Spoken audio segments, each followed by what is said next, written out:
Donna Bush with your CIG-TV News Brief and weather forecast on this Thursday. Thanks for being here with us. Last Friday, Census 2021 was launched on the sister islands in Cayman Brac, to be more precise. The educational and publicity campaign was launched here on Grand Cayman on Wednesday. And like the 2010 census, it will provide important current data for these islands and its population once it's completed. Census 2021. Georgetown primary school students there performing the animated rendition of the Census 2021 jingle at Wednesday's launch here on Grand Cayman. The census is considered the biggest statistical activity since 2010 in the Cayman Islands. The campaign focuses on three simple but critical messages. Firstly, that the census is coming. Secondly, that the census is important for planning Cayman's future. And thirdly, everyone, every resident counts in making the census a success. The census database is an excellent source of historical data that anyone interested in Cayman can study. I found it very intriguing to discover that in 1960, there were only 15 apartments or flats in Cayman. Compared with today, that's clearly a very big difference. In 1921, only 21% of houses had a thatched roof. And in 1818, there was only one minister of religion on these islands. Premier the Honorable Wayne Panton and Deputy Premier the Honorable Christopher Saunders both talked about the importance of the census to the government and the people of these islands. And for the first time, the census will ask questions regarding agriculture, fishing, and food. The Census 2021 data will help us to better understand each census area, providing information on persons outside the labor force, older persons, persons with disabilities, veterans, households with food security issues, and those without health insurance. Having this information will not only assist the government in our work, but it will also help the many hardworking community-based groups to better understand and therefore better serve their people. There's a question on the census under the agriculture, fishing, and food security section that will give us some insight into poverty in the Cayman Islands.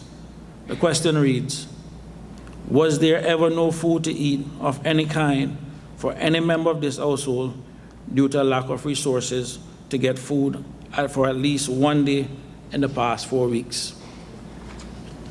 Results from the pilot census, based on a sample survey, show that the results were just under 2%. The census will produce a more accurate count of the number of persons in these islands who are going to bed hungry. The census will start in October, and Caymanians and residents living in the islands are encouraged to provide the necessary information needed for the confidential census. The census is expected to take over 2 months to complete once it starts in October. A preliminary census report featuring highlights such as total population is scheduled to be out in the first quarter of 2022, while the final report is scheduled to be released later next year. Well, earlier this week, the Ministry of Tourism and Transport released the dates of 8 British Airways flights, which are scheduled over the next 3 months from June to September. Due to the increased demand, the ministry has reached out to BA requesting that 2 additional flights departing London Heathrow on July the 7th and the 18th of August, respectively, are added to the schedule. Right now, the ministry is waiting on a response from BA, and the public is advised to stay tuned to official government channels for additional information. Well, the Cayman Islands Red Cross is celebrating 60 years of service. As part of their Paint Cayman Red campaign, volunteers and staff sold T-shirts at the Government Administration Building this week, just in time for Friday's photo opportunity here at the GAB. The objective of Paint Cayman Red has 3 purposes. One of them is to promote volunteerism, because we find that it's very important that people in Cayman, all residents, should be volunteering, whether it's with the Red Cross or any other organization. We think that's very important. The second thing, of course, is we want to create awareness around the Red Cross programs. The Red Cross has so many programs and projects and initiatives in the community, and a lot of people don't know them. So we feel that that's another objective. And of course, the third one is to continue to raise funds so we can continue for another 60 years. So we're very excited to celebrate 60 years of providing services to the people of the Cayman Islands, and we pray and we hope that this will continue for another 60 years. And you can call the Cayman Islands Red Cross to purchase your shirt in support of the organization and the Paint Cayman Red campaign. Taking a look at today's forecast, the high temperature reached 89 degrees, the low 78. We can expect partly cloudy skies with a chance of showers, a 30% chance of showers to be exact, which, as you saw this morning, happened. Winds are from the east to northeast at 10 to 15 knots today, 5 to 10 knots tonight. Sea conditions are slight to moderate with wave heights of 2 to 4 feet. Now, the synopsis calls for light to moderate northeasterly winds and seas, which are expected over the Cayman Islands area for the next 24 hours as a ridge of high pressure lingers north of the Caribbean Sea. Radar images show isolated showers that are in and around the Cayman Islands area. They're moving towards the west. A reminder that you can find the latest on local weather conditions online at weather.gov.ky, or you're encouraged to download their app on your mobile device, CINWS. And that's it for today's news brief here on CIG Television. I'm Donna Bush, as always, thanking you for joining us and inviting you back here again on Friday. Until then, have a safe and, of course, a wonderful night.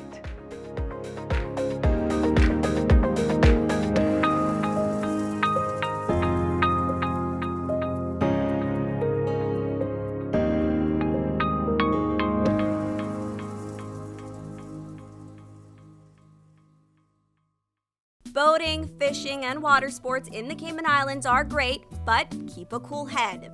Here are 7 tips for fun and safe sea outings. Number 1. Use a checklist to plan your outing. Check the weather forecast, make a float plan, and share it with someone who is remaining on land, stating where you're going, with whom, and when you're expected to return. Visit your nearest marine supply store to get your safety gear. This includes signaling mirrors, whistles, and a flare kit.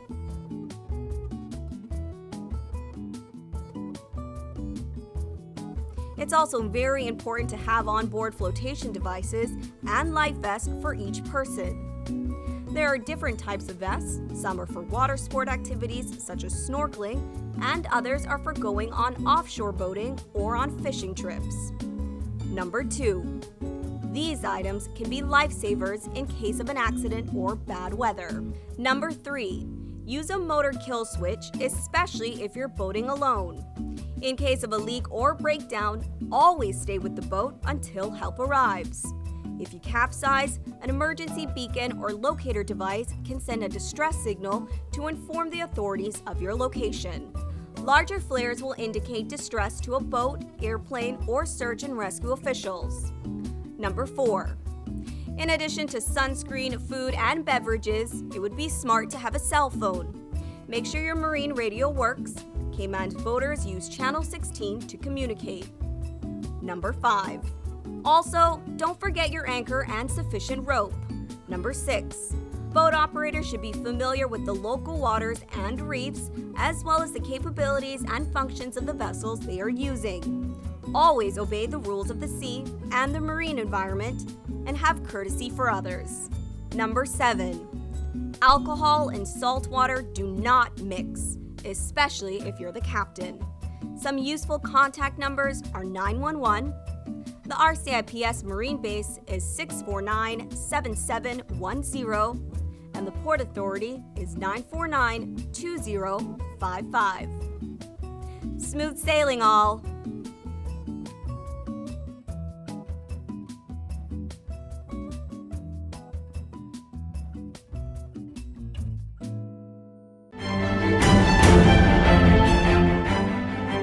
Join Donna Bush weekdays at 6 p.m. for the CIG TV News Update.